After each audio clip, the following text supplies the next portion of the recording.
প্রাকৃতিক সৌন্দর্যে ভরা অন্যতম সুন্দর দেশ চীন। বিশ্বের তৃতীয় বৃহত্তর সুন্দর এই দেশটির সৌন্দর্য মুগ্ধ করেছে সারা পৃথিবীর পর্যটকদের। আর এটি হচ্ছে বিশ্বের দ্বিতীয় জনবহুল দেশ। দেশটি যেমন সুন্দর, এখানকার মানুষগুলো এগিয়ে আছে শিক্ষা, প্রযুক্তি আর ব্যবসা বাণিজ্যের দিক থেকেও। এবারের ভ্রমণ সিরিজে আমি আপনাদের সাথে ঘুরে দেখাবো চীনের কিছু সুন্দর আর গুরুত্বপূর্ণ স্থান। সো চলেন দেরি না করে শুরু করা যাক আমার চীন ভ্রমণের গল্পগুলো। হ্যালো এভরিওয়ান, আবারও চলে এলাম নতুন একটি ব্লগ নিয়ে। আর আজকের ব্লগে থাকছে আমরা ঢাকা থেকে চায়না কিভাবে যাব, কি কি করব বিস্তারিত। সো সবাই শেষ পর্যন্ত সাথেই থাকুন।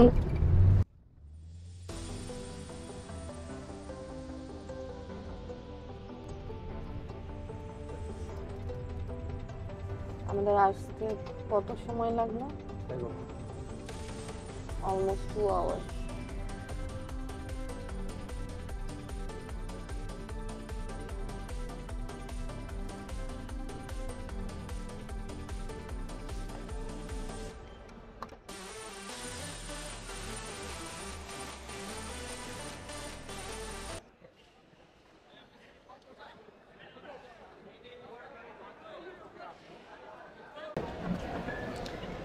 ব্যাগ চেকিংস এর জন্য দাঁড়িয়ে আছি, অনেক সিরিয়াল।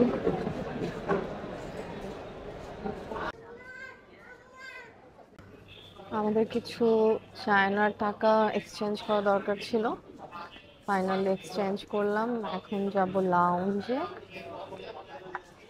কারণ এখনো অনেক সময় বাকি। সো এতক্ষণ কি করব? Nothing to do.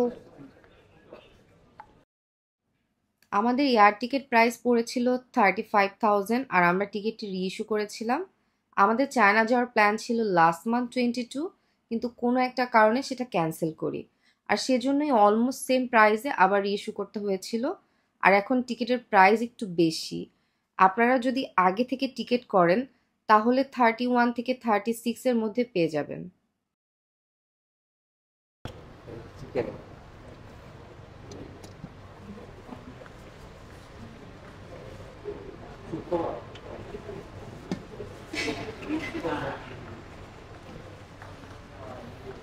কিছু চিকেন।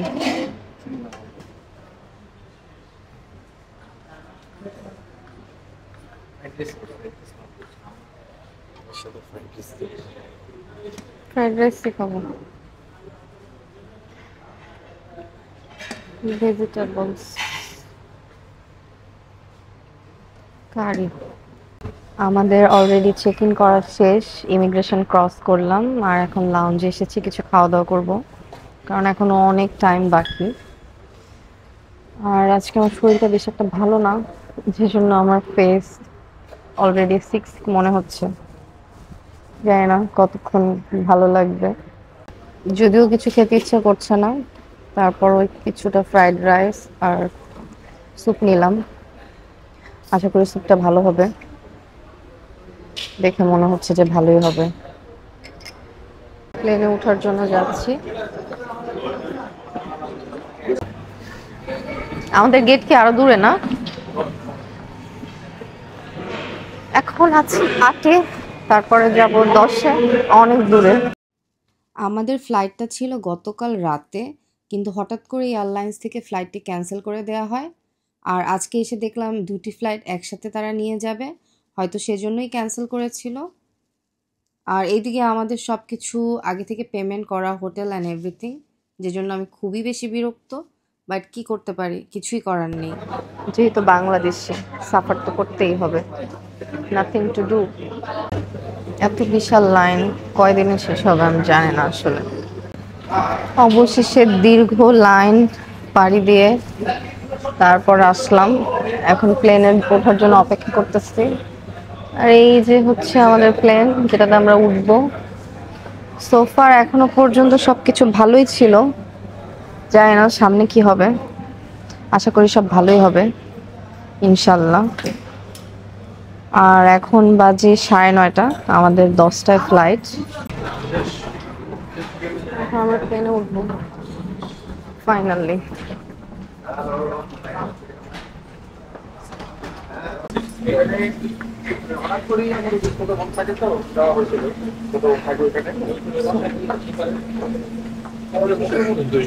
জি ভালো বড় না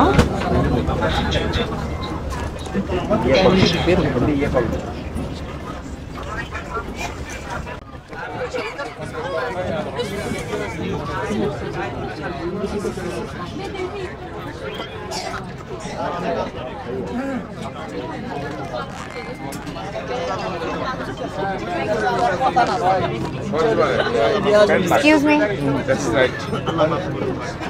জি আপা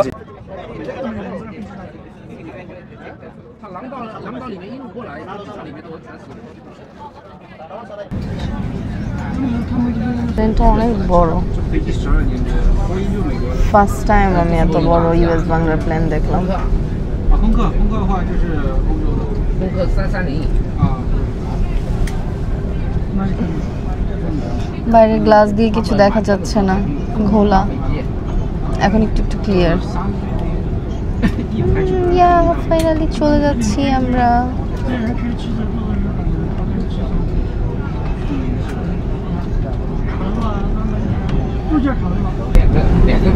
রাতে ট্রাভেল করার মজাই অন্যরকম খুব ভালো লাগে দিনে অতটা ভালো লাগে না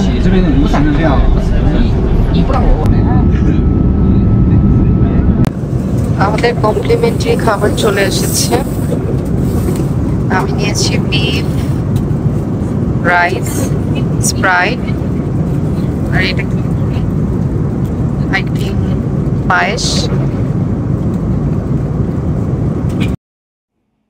দেখতে দেখতে আমরা চলে এলাম চায়না অনেক বড় এয়ারপোর্ট রাত তাই ওইভাবে বোঝা যাচ্ছে না কিন্তু এয়ারপোর্টটা অনেক বড়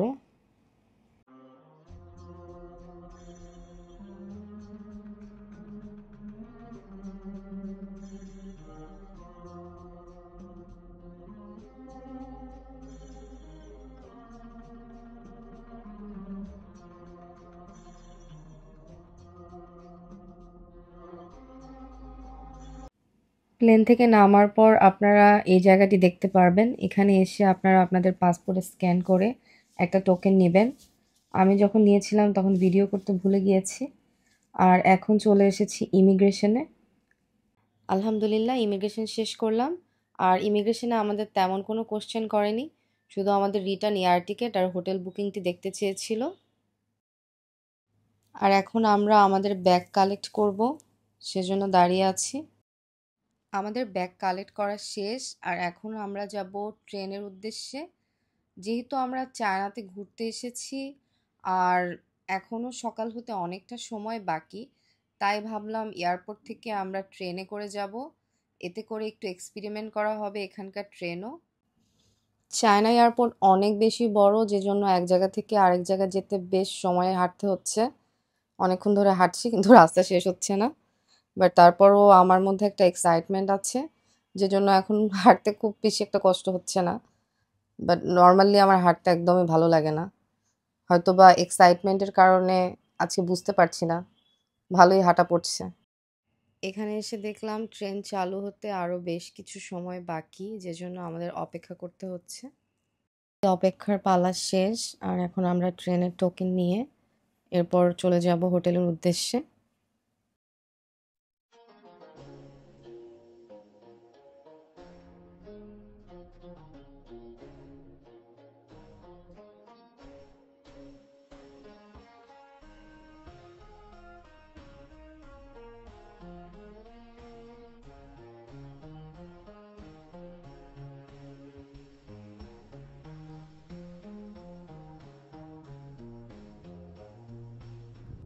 মেট্রো স্টেশন থেকে বের হয়ে দেখলাম এখানে ভালোই ঠান্ডা আছে আর এইদিকে আমি আমার সব শীতের কাপড় রেখে চলে এসেছি আমার সাথে সবসময় এমনই হয় যাই হোক এখানে হোটেলের চেকিং টাইম হচ্ছে আফটার 2 PM যেহেতু আমাদের আগের দিন পেমেন্ট করা আছে তাই আমরা সাথে সাথে রুমটি পেয়ে যাই আর এই যে দেখছেন এই হলো আমাদের রুমটা মোটামুটি ভালোই খারাপ না